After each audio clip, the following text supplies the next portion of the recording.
Hello everyone, welcome to EduTerrain and a warm good morning to you all. So before starting the session, I would like to wish you all a very happy Ugadi. That's a Hindu New Year that we call. May this Ugadi bring you with loads and loads of happiness and whatever that you wish for. Okay, so with this, let us start today's current affairs. Okay, and the first question, we are not going to waste any time. Let's start with the question. So the first question, what does the consumer food price index measure? See, when we talk about this consumer food price index, you can say it is one of the components of the consumer price index only, which is released by the CSO. Okay, CSO, which is under the Ministry of, that is Central Statistics Office, which is under the Ministry of Statistics and Program Implementation. And this again, as it is under the CPA, almost under the one of the components of CPA, it also is released for rural, urban and combined and on a monthly basis. This is to understand how there is a change in the retail prices of food products like your cereals, pulses and various other food items that we take up on a daily basis, and this will help us understanding how the inflation is going. Okay, so for this helps us to measure the change in the retail prices of food products consumed by a defined population group, as I've said, rural, urban, combined, etc. Okay, so this is C here. Moving on to our next question. Who discovered the electroencephalogram, which celebrated its 100th anniversary in 2024? Now, this is one of the most important, you can say important discovery in the last century, as it has helped us understanding how the electrical activity in brain happens. So this EEG is used for measuring the electrical activity of the brain, and again it emerged as a very important tool in understanding various diseases associated with neurological disorders and also the functioning of brain as such. And this also led to development of various other new equipment or implements that are again helpful in today's date in understanding the neurological diseases, especially associated with the brain. And this was discovered by Hans Berger 1924 में हुआ था in Jena, Germany, and he observed there is a rhythmic electrical activity from the scalp of human subjects, that is patients, which is they generally called as a subject. So with that he came up with the discovery of electroencephalogram, that even today's date it has become a base, you can say foundational tool for various other tools and equipments that have been, or implements that have been established. Moving on to our next question. Very recently we have seen that for the financial year 2024-25, that is financial year 25, the first monetary policy committee meeting was held. Now you have to tell me which of these following statements about the monetary policy committee is or are correct. Yes, and it has revealed a lot of data related to, because their main purpose is to maintain the price stability while supporting, again on the other hand they have to support economic growth as well, and they have to tame in the inflation as well, right? So for which this monetary policy committee comes up with various recommendations, various policy changes, etc. Try कीजिए answers करने की, even if they are wrong, no problem, we are here to learn. It consists of 6 members, so ये wrong है. It aims to maintain only economic growth, no price change. So उसके basis पे it focuses on that is price stability. इसके basis पे they'll focus on the economic growth. Okay, now it meets at least twice a year, no, every 2 months it meets. So this is wrong. MPC, this monetary policy committee decisions are based on unanimous vote, no majority vote. Based on the majority vote they will do that, so this is also wrong. And it was established in 1998, this is true. Okay, so as I've said, 1998 consists of 6 members responsible for formulating the monetary policy, majorly to maintain the price stability while supporting the economic growth. It meets at least 4 times a year, especially every 2 months, to decisions based on the majority vote it is done. Now we look at the first RBI MPC meeting for the financial year 24-25. Okay, what they have done, benchmark interest rate or the repo rate, that is the commercial banks, how they borrow the money from RBI, that it is also called as repurchase agreement. By pledging the government securities etc, they take the money, or the repurchasing option, because they take it back within a short period. This has been kept unchanged at 6.5%. Policy stance of withdrawal of accommodation, that is this especially it focuses on withdrawal, that is they'll not allow money supply into the market on a large scale, that again will increase the inflation. So here they will reduce the money supply in the system again to control the inflation. Okay जो 4 plus और minus 2 के band में होना चाहिए. For that GDP growth forecast for this financial year 25 set at 7%, but still so it is lower than 7.3% this fiscal, and ये quarterly projections है. Okay, they are saying that it might go down a bit in second quarter, but again it will come up. Retail inflation average, they are planning that it would be close to 5.4%. Again it will come down to 4.5% from that. CPI inflation forecast, they are saying that is the consumer price index 4.5%. ये detailed inflation forecasting है. This keeps on changing. You have to focus on these figures mainly. Okay, these are the most important points that I am highlighting. And if you look at the non-policy measures, monetary transmission for financial institutions still remains incomplete. It's not yet done. Current economic momentum, they are expecting that this will sustain in the next fiscal as well. Whatever the momentum that is there currently in terms of economic growth, they are expecting that to be there for the next year also. That's the reason they are very much positive when it comes to the GDP growth forecast. And it seems that even IMD has, Indian Meteorological Department, they have said that El Nino effects are slowly coming down, leading to La Nina effect. La Nina effect में क्या है? Obviously the temperatures will go down, especially monsoons will have a very good monsoon. This is what they have predicted for this year. Though they are expecting the temperatures to be on rise for the next 2 months, that is April, May and June, especially in the northern parts of India, and in southern parts of India already the temperatures have risen, and for the next till May it would be, and June first fortnight as well. So they are expecting it to be on a hike of 2 to 3 degrees centigrade. On average temperatures say it would increase by 2 to 3 degrees centigrade. But yes, after this they are expecting La Nina conditions owing to the Pacific Ocean temperatures and all that monitoring. And this they are expecting that we'll have a very good monsoon this year.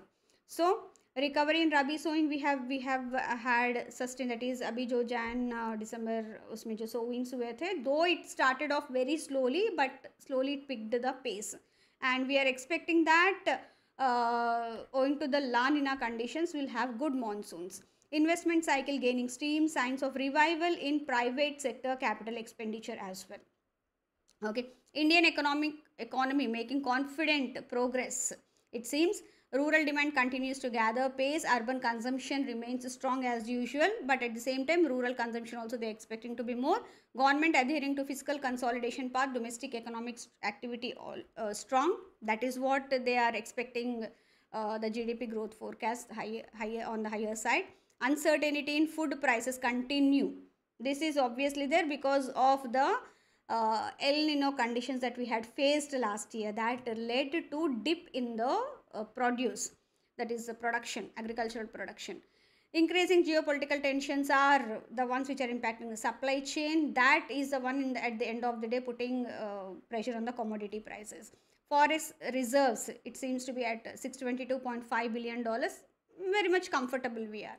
Domestic financial system remains resilient with a healthy balance sheet. Regulated entities should accord highest priority to compliance, consumer interest protection. This is what they are expecting the entities to be. It is banks, etc. RBI to introduce an offline functionality of that digital currency and retail for transactions in areas with poor or limited internet connectivity. They are now focusing on expanding that to even the remotest parts of our country. Exchange rate of Indian rupee remain fairly stable. RBI will review regulatory framework of electronic trading platforms to enable market makers access offshore ETPs offering permitted Indian rupee products, so that they are expecting them to come, to offer to put or invest in India. And RBI asked lenders to provide key fact statements about terms of loan agreement, including all inclusive interest cost to borrowers for retails as well as micro, small and medium loans. Next monetary policy committee meetings to be scheduled during April 3rd to 5th 2024.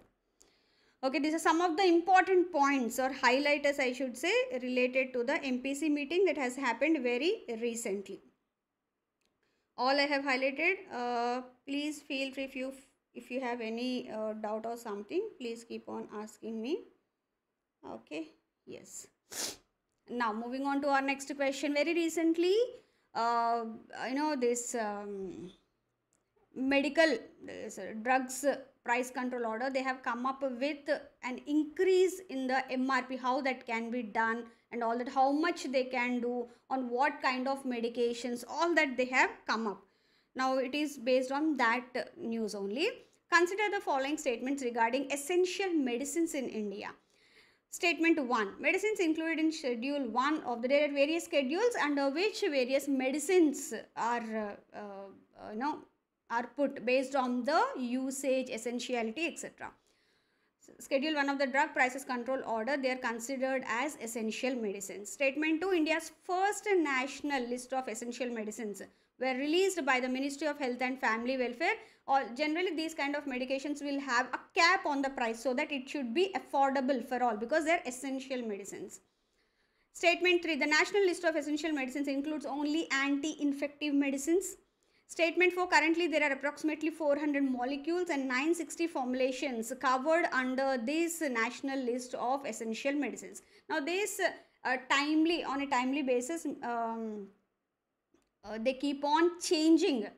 Okay, they keep on changing the list by adding, deleting, etc. based on the requirement. Yes.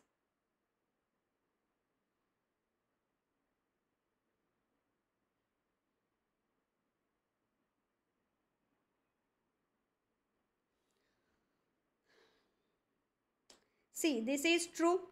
Yes, they are considered essential medicines, where whatever Schedule 1 में जो medicines आते हैं. And yes, it was India's first national list of essential medicines was released in 1996 by the Ministry of Health and Family Welfare only. This is also true. The national list of essential medicines include only anti-infective. ऐसे कैसे हो सकता है कि only anti-infective medicines would be essential? There are various other medications also which would be essential. Simple logic. So this is not true. And currently, yes, we have approximately 400 molecules and 960 formulations covered under this NLM. So it is 1, 2 and 4. These statements are true. Okay. So as you can see here, April 1 saw the enforcement of a price increase for essential medicines. How much it is? 0.00551% rise in the MRP of the scheduled formulation drugs. Okay, and this is mandated by the National Pharmaceutical Pricing Authority, which is under the Department of Pharmaceuticals. Now it released earlier 1996 में Ministry of Health and Family Welfare ने किया, but after that the responsibility has been taken up into the hands of Department of Pharmaceuticals. Now they are the ones who have released the annual list of revised ceiling prices for 923 scheduled drug formulations and updated retail prices for 65 formulations. So, ये price rise that will impact here. And medications listed in Schedule 1 of Drug Prices Control Order are categorized as essential medicines, which we have already seen. And these essential drugs including anti-infectives, along with diabetes treatments like insulin, medications for HIV, TB, cancer, contraceptives, hormonal drugs and anesthetics. And presently, India has approximately 400 molecules and 960 formulations within the ambit of this essential medicals. That is national list of essential medicals. Okay. Yes. Moving on to our next question. When was India certified as polio free by Regional Certification Commission? Now, polio is an infectious disease caused by virus. Sometimes it causes irreversible paralysis leading to even death as well.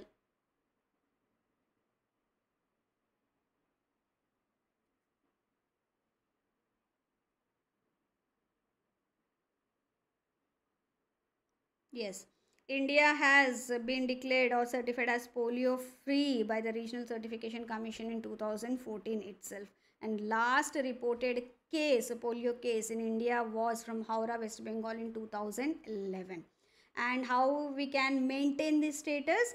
India must ensure high immunization coverage of over 90% to maintain this polio free status. And as you can see here, polio virus enters through mouth, either through direct contact with infected persons or indirectly via contaminated items, how we'll see. After that, it settles in the intestine. From there it enters the bloodstream. So since the cells replicate and settle in the intestine, the fecal matter, along with the fecal matter, these polio virus, it gets settled in that fecal matter. So what happens? This inadequate hygiene or sanitation, if there is, so obviously there might be transmission of this virus from those stools or fecal matter to the person. So that also helps in infection. Okay, then after which it attacks body, nervous system, destroying sometimes cells in the spinal cord, etc., leading to paralysis. Generally it affects the nervous system, so it affects the legs, hands, etc. And after that, how it will leave the body, as I've said, excreted in feces, the fecal matter. Again, contaminated food, etc., if one takes, there is a chance of this polio entering into the body. Okay, moving on to our next question. Which organization under the Union Ministry of Home Affairs has identified 188 glacial lakes in the Himalayan states with potential risks? Now, this particular initiative has been taken by the state, Uttarakhand state government, wherein there are a lot of glacial lakes. Based on the glacials, the lakes are formed, and that actually serves as water resources for the people who are residing in that area. But sometimes, owing to the kind of global warming that we are expecting, there is a surge in the बहुत fast ये glaciers melt हो जाते हैं. That leads to sudden floods, which are also called as glacial lake outburst floods. Glacial lake outburst floods, GLOFs. Okay, so this has been creating havoc in the Himalayan states since the past few years. This again is because of the global warming and the environmental degradation. Okay, so they wanted to study what are those glacial lakes which might pose risk to the local people, and for which National Disaster Management Authority has come forward and done this survey and identified 188 such glacial lakes that might lead to the glacial lake outburst floods. Okay, and the assessment objective is to diminish the likelihood of this GLOF occurrence and provide ample time for the relief efforts and evacuation in case of a breach if something happens. So for which they have done this, as I've said, attributed to global warming. As the GLOFs refers to flood resulting with sudden and rapid release of water from the glacial lake. Okay. Moving on to our next question. Very recently, there was a change in the surrogacy act or surrogacy rules in India. Last year, they have made few changes. Government has made few changes and they came up with the surrogacy law. And surrogacy is something when there are any infertile couples, they can take help of a third person, and that third person lady would carry the baby of this infertile couple, and the baby when born would be given to them, under purview of the law only. Everything is legal. And last year in 2023, government has come up with a few rules in this, which were actually not acceptable by majority of the couples. So they all went to the court, and even Supreme Court has also said that this is not done. They have to revisit those rules according to the requirement. Okay. So for which very recently government has revisited that, and they have come up with amendments in those rules, surrogacy rules. So on this only this question has been asked. Statement 1, a child born in the US through surrogacy will receive American citizenship.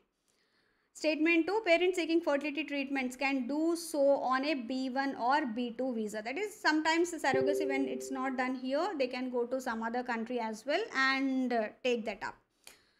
This is on that lines only. Statement 3, children born in countries other than US will acquire the citizenship of their surrogate mother. Statement 4, parents need not obtain a birth certificate and a no objection certificate from the surrogate mother. Statement 5, if a child assumes foreign nationality, Indian parents need not apply for an Indian visa for the child. Now you have to tell me which of these statements is or are correct.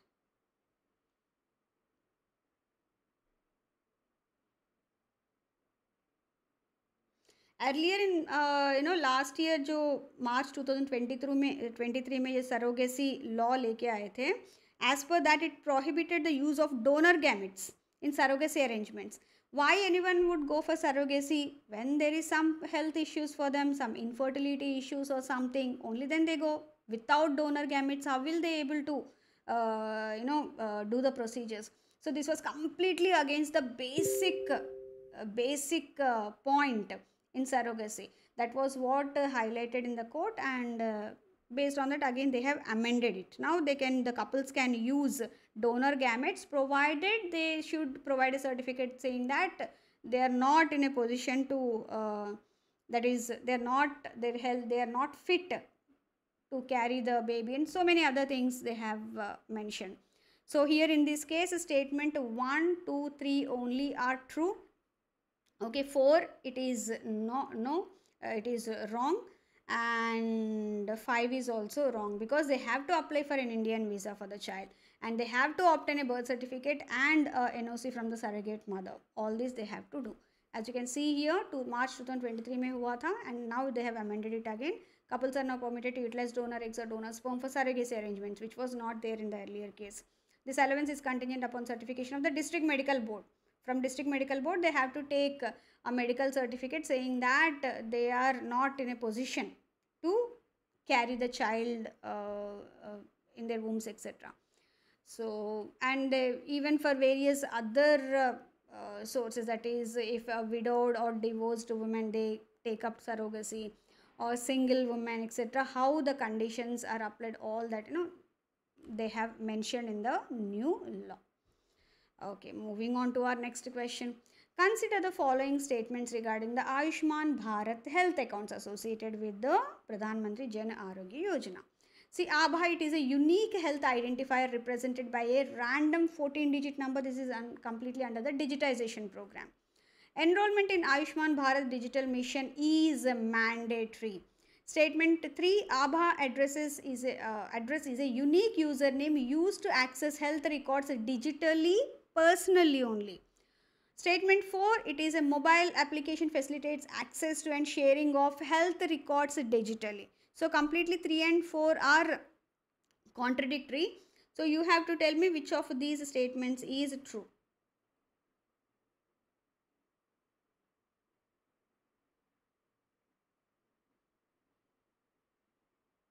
Okay, here when we talk about these statements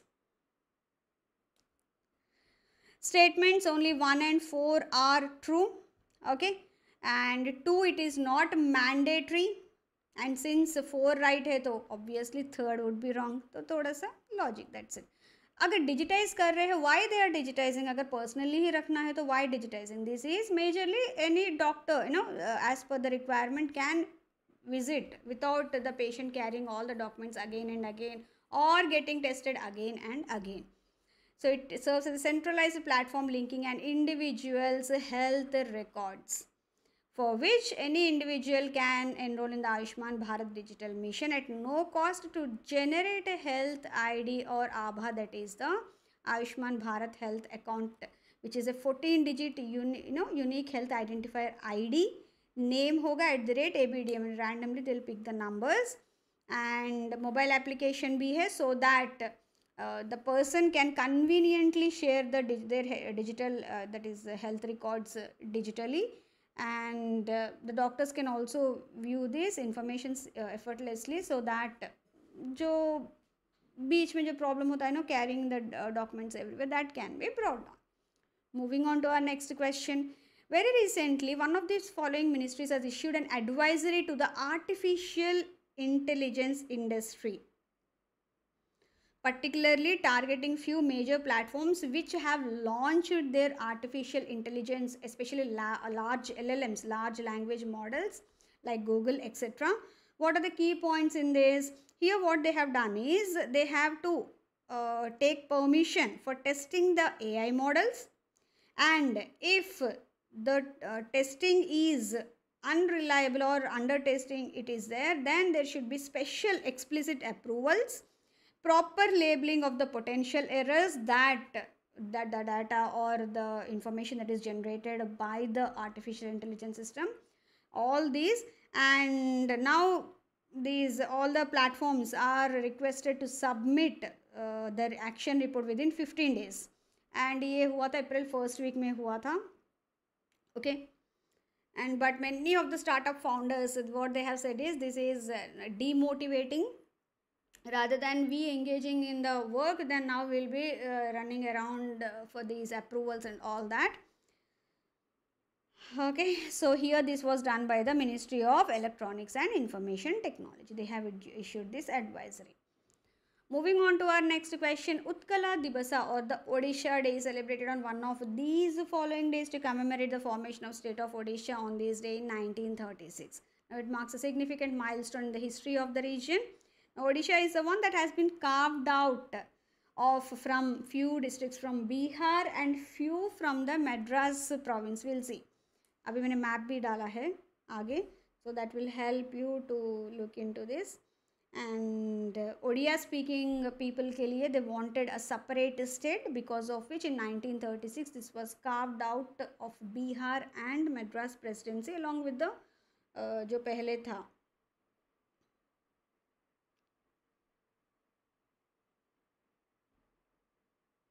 Yes, so it was celebrated on April 1st. See, Bihar and Odisha province जो थे वहाँ से था. See, here it is Chhattisgarh, यहाँ touch नहीं किया, झारखंड, ये बिहार पहले था. So from here few districts they have carved out, and यहाँ जो आंध्र प्रदेश है पहले ये होता था under Madras presidency only, ये भी. After that Telugu speaking people they said that we want us separate state from the Tamil speaking. Then this AP has been carved out. ये November 1st का हुआ था, 1960s में ही हुआ था ये भी. And see, as you can see here, इसमें जो कोरापुट और Ganjam districts they were under the Madras presidency, that have been, see यहाँ पे ये दो, that have been moved into Odisha, and a few parts from the Bihar province as well, and accordingly separate state for the Odia speaking people that has been carved out in 1936.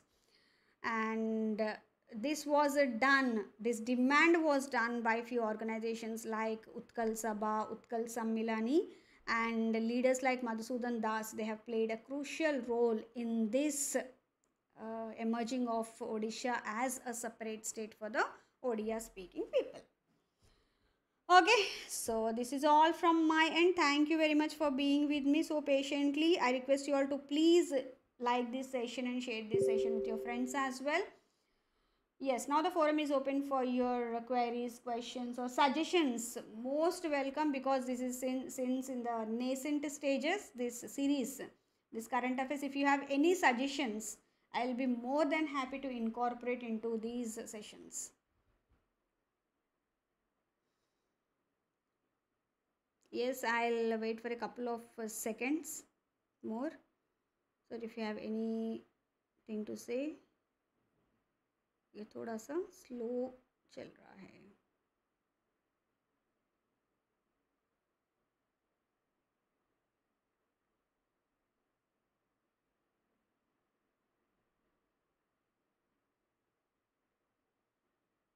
Okay, as I can see, no queries are coming up. It's okay if you have any suggestions. You know, Telegram group to hai hi hamara. You can always reach out to me there, and in the app as well.